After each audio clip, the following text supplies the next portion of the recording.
तेन्ना काल एक न्यूज आयलो आनी आमकां दिसलें की तरी एक स्टेप तरी जाला, एक बरें दिसलें। तितून कितें म्हटलेलें आसा, readjustment of representation of scheduled tribe bill 2024 हे त्यांनी कॅबिनेटान पास केलें। पूण हितून कितें आसा, हे जे बिल त्यांनी पास केला ते आमकां मान्य ना, कारण आमी मागताले सुरवाती पासून फायनल नोटिफिकेशन।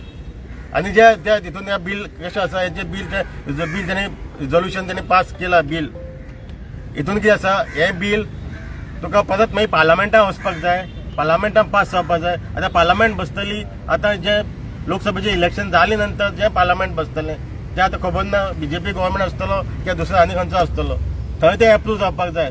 थंय एप्रूव जाली नंतर ते मागीर परत जो register general of India census data आसा तो त्यांनी नोटिफाय करपाक जाय। तो नोटिफाय केली नंतर जो मागीर ते प्रेसिडेंटाचे एसेंट घेवपाक जाय, तेजे नंतर हो एक्ट जातलो आनी हो एक्ट जाली नंतर फुडलो प्रोसेस चालू जातलो। आमी सुरवाती पासून मागताले की आमी एक सिंपल जो इजी प्रोसेस सांगलेलो तो तेमी करूना।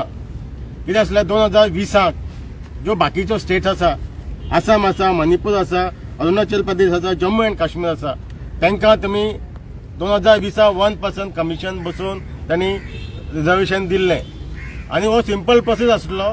त्या प्रोसेसा प्रमाणे त्याच नोटिफिकेशना आमचे गोंयचें नांव ऍड करा अमेंडमेंट काढून, किंवा सिमिलर नोटिफिकेशन तुम्ही काढून मिनिस्टर ऑफ लॉ एंड जस्टिसान सिमिलर नोटिफिकेशन काढून हो आमचो गोंयचो जो फुडलो प्रोसेस आसा डिलिमिटेशन कमिशन बसून फुडली नोटिफिकेशन काडपाचो हो करा म्हणून आमी दिल्लें।